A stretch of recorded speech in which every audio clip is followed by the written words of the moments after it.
Le but de la Lectio Divina, nous le savons, c'est la contemplation du mystère. Le pape Paul VI disait que la foi, si on a la foi, c'est uniquement pour anticiper la vision béatifique. Thomas d'Aquin le disait déjà avant lui. Donc, avoir la foi, c'est commencer sur la terre la vie du ciel. Or, la philosophie, vous avez déjà précédé quand Aristote dit que ceux qui contemplent vivent par moments ce que les dieux vivent toujours. Contempler, nous le savons du point de vue de l'étymologie, c'est être dans le temple. C'est tout considérer du point de vue de Dieu. C'est la définition que Thomas d'Aquin donne de la théologie. Tout regarder, tout considérer du point de vue de Dieu. C'est ce que dit le psaume. Par ta lumière, nous voyons la lumière. Or, la beauté, et qui est en même temps la difficulté de la Lectio Divina, c'est que la Lectio Divina présuppose la contemplation en acte de l'être premier. Pour entrer dans la Lectio Divina, il faut que notre intelligence contemple en acte l'être premier. C'est ce que dit le catéchisme, la première affirmation du catéchisme de l'Église catholique. Homo capax Dei. L'homme est capable, sans la foi, capable de s'élever jusqu'à la contemplation de la vérité. Et dimanche dernier, nous rappelions combien il est difficile d'être vraiment athée. On est athée quand on refuse la noblesse de l'intelligence. On est athée lorsqu'on ne distingue plus la philosophie de la vie et la philosophie de l'être. La philosophie de la vie a ceci de particulier, c'est que la vie implique une grande autonomie, autonomos, elle a ses lois propres. La vie, quand on la regarde, s'explique. Vous prenez un grain de maïs que vous enfoncez en terre et par ses lois propres, il se développe. Or, la vie ne permet donc pas de remonter à cause de son immanence qui est forte. Elle ne permet pas de poser directement la question de l'existence de l'être premier. C'est bien ce qu'on voit en philosophie. Il y a donc deux grandes philosophies. La philosophie de la vie qui se replie sur elle-même à cause de l'immanence de la vie et la philosophie de l'être. La philosophie de la vie, Descartes dira par exemple « je pense donc je suis ». Les opérations vitales étant autonomes aboutissent à l'affirmation de celui qui est source de ces opérations vitales. Sartre dira l'existence, la vie concrète précède l'essence, qui n'est qu'une vue de l'esprit. Feuerbach va dire les attributs de Dieu sont les attributs de l'homme. L'homme est un Dieu pour l'homme. Et le positivisme dit qu'il faut se poser la question du comment, la question du comment dont l'autonomie des lois naturelles est plus importante que la question du pourquoi, de la source des lois. On ne voit pas en quoi cette question est nécessaire du point de vue du positivisme. Le marxisme ne dit pas autre chose quand il affirme que la religion est l'opium du peuple. Donc la question de Dieu présuppose le primat de l'être sur la vie, la distinction entre philosophie de l'être et philosophie de la vie. Car l'être est ce que est la perfection de l'intelligence. Ce que l'intelligence humaine affirme en premier lieu, c'est l'être. Thomas d'Aquin dit que face au réel, l'intelligence va affirmer trois choses. Ceci est, ensuite, commodo, cite comment cela est, commodo cite, et pour finir, qu'est-ce que cela est, quid cite. L'athéisme a renversé et commence par le quid cite. L'idée qu'elle a des choses lui permet d'affirmer ou pas que ces choses sont. Or, si on regarde l'être de manière objective, ce qui est en tant qu'il est, l'analyse de l'être en tant qu'être culmine dans la découverte d'abord de l'ousia, du principe de causalité formelle du point de vue de l'être et du principe de causalité finale du point de vue de l'être, et pour affirmer justement le primat de l'acte sur la puissance. Tout ce qui est, en tant qu'il est, dépend de ce qui est en acte, qui est premier en acte du point de vue de l'être. Et c'est cette affirmation qui permet à l'intelligence de faire un saut qualitatif pour affirmer qu'il est nécessaire qu'il existe un être premier, que les traditions religieuses appellent le Dieu créateur, qui nous a fait un clin d'œil, en affirmant à Moïse son nom, je suis qui je suis celui qui est, je suis qui je serai. Ce n'est qu'une la philosophie de l'être, du primat de l'être. Saint Paul, parlant aux Athéniens, leur rappelle qu'en lui, nous avons l'être, le mouvement et la vie. Certes, nous avons la vie en lui, mais la vie et le mouvement ne permettent pas de remonter directement et de poser la question de l'existence de Dieu. Seul l'être en tant qu'être permet cela. Alors, en ce 13e dimanche du temps ordinaire, le Saint-Évangile, qu'est-ce qu'il nous fait contempler? Qu'est-ce qu'il nous dit de Dieu du point de vue de Dieu? Le temps ne nous permet pas de passer en revue tous les mystères dont est peuplé ce Saint-Évangile.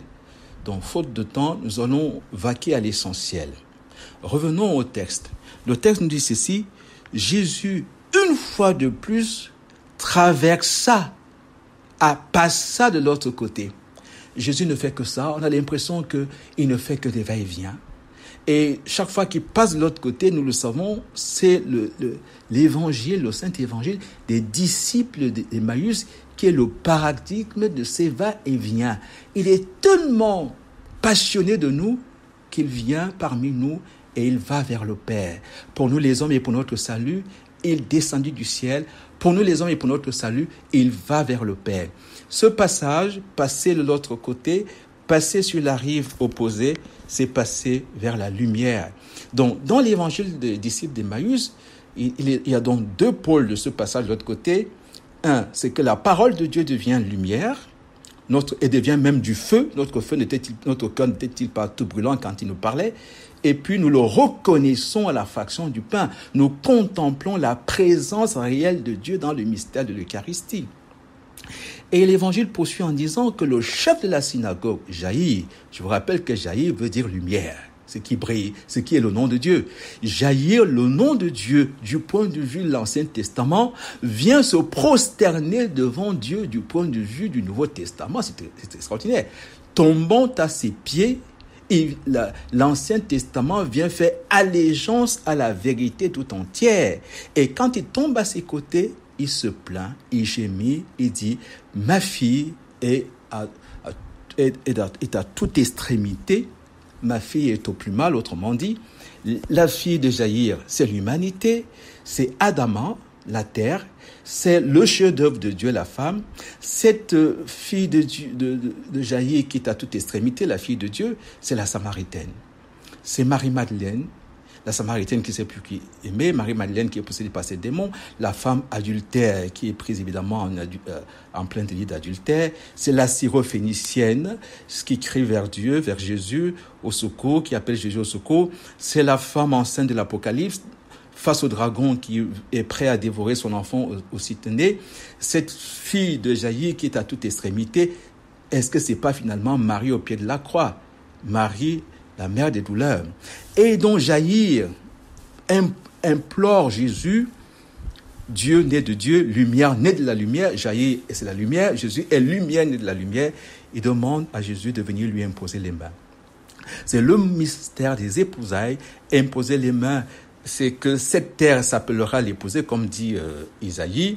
C'est finalement une démarche nuptiale où Jaïr dit à Jésus, comme dans le Cantique des Cantiques, on peut lire je t'imprimerai sur mon cœur, je t'imprimerai comme un sceau sur mon cœur. Et poser les mains, c'est prendre possession. Mais cette cérémonie nuptiale, cette demande en mariage est interrompue par une autre affaire, d'une autre femme, toute affaire cessante, l'éruption d'une femme qui vient nous rappeler l'ardeur la jalousie du corps de Jésus, du corps de Dieu pour sa créature dont la femme est le prototype. Une femme qui perdait le sang vient voir Jésus, le rencontre et elle veut le toucher. Et cela vient nous confirmer qu'il s'agit du mystère, dans les deux cas, du mystère des épousailles, des mystères des noces de l'agneau, car écoutez les détails qui sont très importants, c'est que la femme qui vient voir Jésus souffre de perte de sang, le sang étant la vie depuis 12 ans. Et la petite fille qui, dans la suite du texte, finit par perdre la vie, car elle meurt, elle est âgée de 12 ans. Les pères de l'Église ont vu à travers ce parallèle de 12 ans le péché véniel, la femme qui perd le sang pendant 12 ans sans mourir, et le péché mortel, la petite fille qui meurt à l'âge de 12 ans. Il faudrait ajouter, pour bien comprendre ce mystère, que le recouvrement de Jésus au temple a lieu alors qu'il avait 12 ans. Or, Jaïr, c'est le chef de la synagogue, c'est-à-dire Dieu lumière selon l'Ancien Testament.